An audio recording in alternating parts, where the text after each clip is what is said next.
Tiens, on a eu des images de tournage de Spider-Man 3, alors ils font revenir le Docteur Octopus, mais apparemment ils préfèrent plutôt adapter l'inférieur Spider-Man, hein, celui qui ne fait que bouffer, mais qui bizarrement manque tout le temps d'énergie.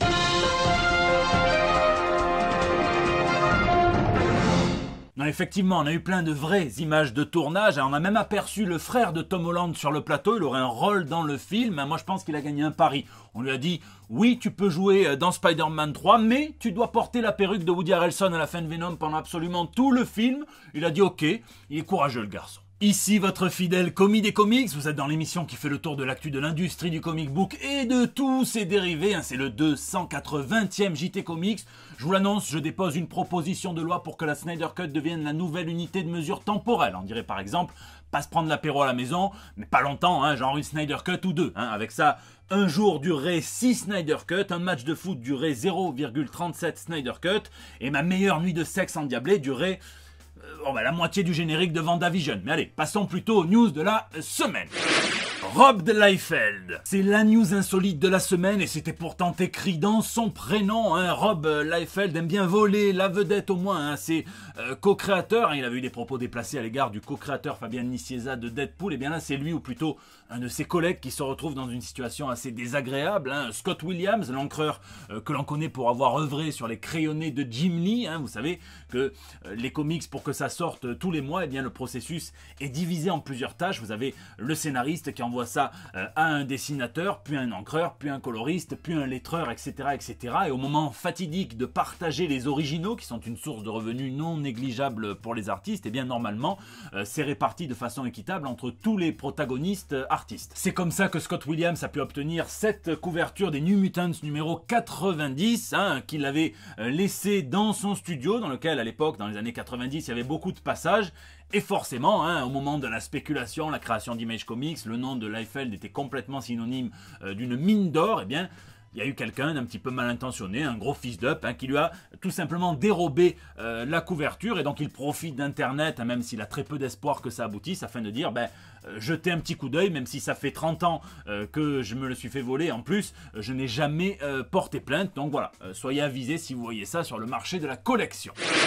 Bat News. Quelques news venues tout droit de Gotham City, qui est quand même la seule ville au monde où si tu te fais chier dessus par une chauve-souris, il y a une chance pour que tu sois très surpris de ce que tu reçois sur le crâne. Mais bon, on peut pas combattre et le crime et une gastro fulgurante. Et justement, Batman va avoir droit à sa propre série par le talentueux Tom Taylor, à qui on doit DC's ou encore Injustice. Et ça portera le titre quasiment de noblesse à The Dark Knight, le Chevalier Noir, qui a été gravé dans le marbre par Frank Miller et Lynn Varley dans leur série éponyme au milieu des années 80. Et ça vient jouer sur le même registre, justement, un vieux Batman, mais qui a quand même toujours la pêche et qui part en Europe enquêter sur le crash d'un avion dont certaines preuves semblent lui être tout droit destinées. C'est dessiné par Andy Kubert, qui a l'habitude de nous proposer des Batman alternatifs. Souvenez-vous du Thomas Wayne dans Flashpoint ou bien du Batman du Dark Knight The Master Race avec Frank Miller. C'est lui aussi que DC a choisi au milieu des années 2000 pour nous faire avaler la pilule Morrison, parce que beaucoup de lecteurs à l'époque où Morrison est arrivé sur Batman avaient peur que ça devienne une batte-branlette intellectuelle, et donc ils ont mis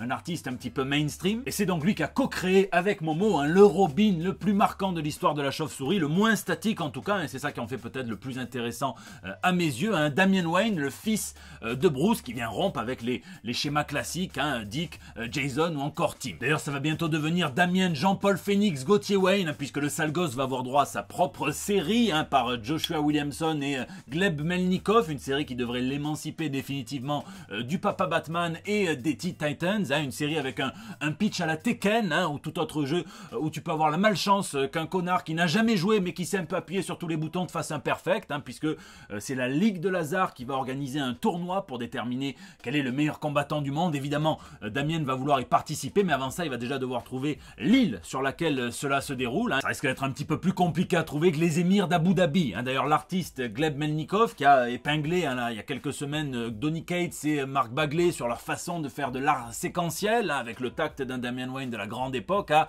déjà promis qu'il y aurait plusieurs costumes pour le jeune héros, ce qui n'a pas manqué de faire demi-moller tout le département des produits dérivés de chez DC, mais peut-être un petit peu moins demi-mollé que le commissaire-priseur qui a tapoté avec son petit marteau et qui a adjugé le tout premier fascicule de Batman pour la modique somme de 2,22 millions de dollars aux enchères. Il est en super état pour un comics de 1940. 40, hein, mais c'est un vrai record puisque même la toute première apparition de Batman en 1939, le Détective Comics numéro 27 ne s'était adjugé qu'à 1,5 million de dollars il y a quelques mois, en novembre 2020. Il était à peine en moins bon état, hein. Je vous laisse me dire dans les commentaires ce que vous feriez si vous étiez en possession d'un tel comics. WandaVision. Vous avez été nombreux à me demander mon avis sur WandaVision, hein, alors que seuls 2 épisodes sont sortis sur Disney+, donc ça sera un petit peu comme juger un repas rien que sur l'apéro. En même temps, je dis apéro, mais vu comme ils construisent lentement, progressivement la tension, eh bien c'est comme si on m'avait juste présenté une bouteille de whisky et que j'ai pas encore pu goûter au breuvage, et il me tarde absolument d'y goûter, hein, puisque bon, j'ai pas encore l'ivresse, mais le flacon est magnifique, est très beau en tout cas, hein, puisque il y a un accent qui est mis clairement sur la forme, hein, donc les sitcoms, même si c'est pas mon kiff absolu, les sitcoms, j'en regarde très peu, eh bien on sent qu'il y a un vrai hommage. Je sais que les acteurs ont même pris des cours de diction, des cours par des coachs vocaux pour avoir les mêmes intonations que les sitcoms pour les périodes auxquelles ils rendent hommage, donc les années 50, 60. Les acteurs sont bons, ils ont l'air de s'amuser, donc globalement ça me plaît. En plus, on peut voir la grande influence des comics. D'ailleurs, j'ai fait un long thread sur Twitter illustré avec pas mal d'images, hein, sur les petits clins d'œil aux comics qu'on peut voir dans les 2 premiers épisodes de la série. Je vous mets le lien dans la description pour ceux que ça intéresse. Et puis en plus, je compte le mettre à jour après chaque épisode tous les vendredis. Donc n'hésitez pas à me dire, hein, il y a quelques-uns qui m'ont fait remarquer des petits trucs que j'avais oubliés. Je le rajoute au fur et à mesure. Moi, je suis un grand fan de la maxi-série Vision par Tom King et Gabriel Hernandez Valta, hein, que je vous conseille vraiment de lire. Et c'est intelligent de la part de Marvel Studios d'avoir puisé beaucoup dans ce matériau source, en venant évidemment réorienter le focus plutôt sur Wanda, hein, pour des raisons évidentes de prise de tête entre Thanos et la Vision dans Infinity War. Donc pour l'instant je kiffe, hein, le côté très méta de la série, ces multiples références aux comics, même s'il me tarde évidemment que cette réalité à la Truman Show, à la 4e dimension parte complètement en lambeaux, et enfin je veux que ça parte en couille, quoi, hein. Je sais que ça a beaucoup divisé, hein, quand j'ai fait un petit peu des posts. Je sais qu'il y en a qui ont vraiment pas aimé, il y en a qui ont adoré, donc je vous laisse me dire ce que vous en avez pensé dans les commentaires.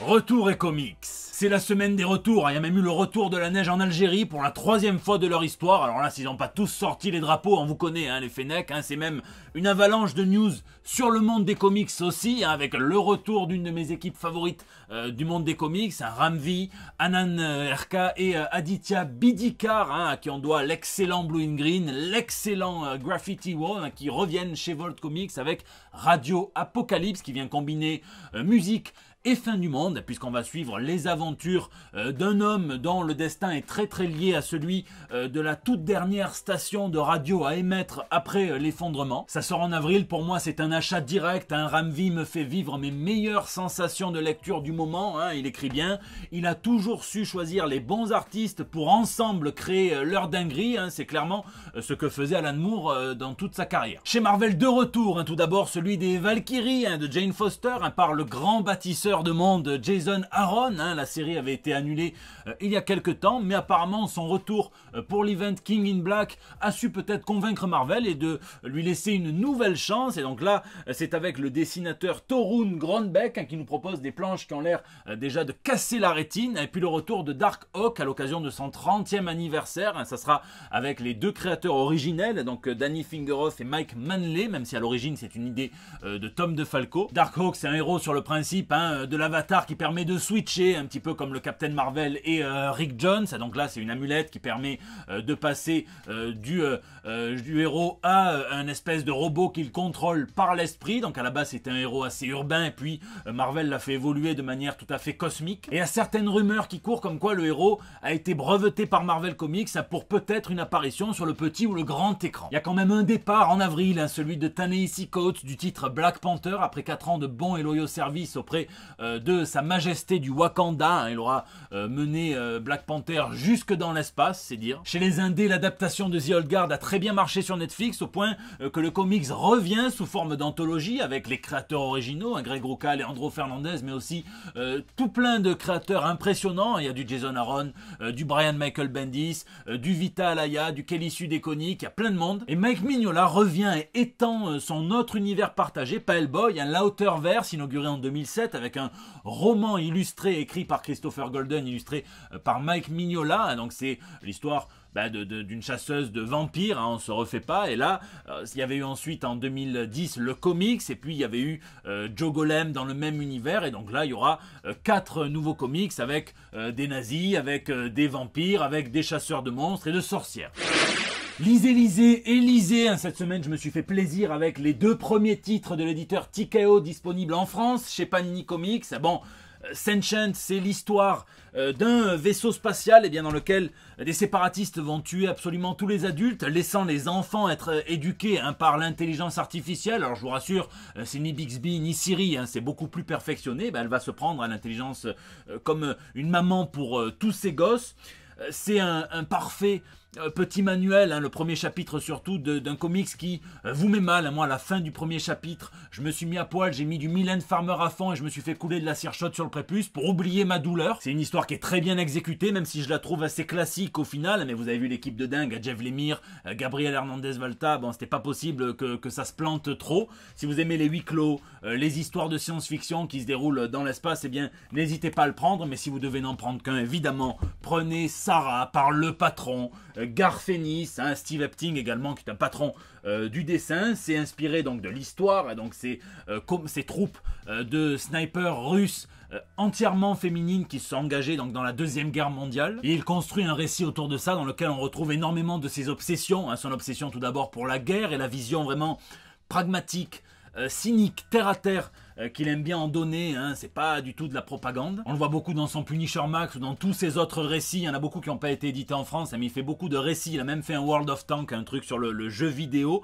beaucoup de récits de guerre pure et dure, hein, et là vous retrouvez la critique de la propagande, de la corruption des officiers supérieurs et l'accablement, hein, des soldats qui sont en première ligne et qui sont envoyés tous les matins tuer d'autres êtres humains. Vous le voyez bien d'ailleurs à chaque fois que Steve Epting dessine le personnage de Sarah, il y a quelque chose il y a une gravité supérieure. Et puis c'est très bien écrit, hein, très bien adapté en version française par Thomas Davier. Et on retrouve cette voix intérieure qui vient nous guider à travers les états d'âme de Sarah, qui est la meilleure snipeuse du groupe, qui est très inspirée de figures historiques du genre, hein, comme Ludmila Pavlychenko ou Rosa Chanina. J'ai adoré, hein, moi de toute façon je suis un grand fan de Garth Ennis, hein, il est multistyle dans tout ce qu'il fait, hein, quand il fait de l'horreur sur Hellblazer, quand il fait des récits de guerre, de la géopolitique, quand il fait de l'humour parce qu'il en fait, quand il fait du Punisher, voilà.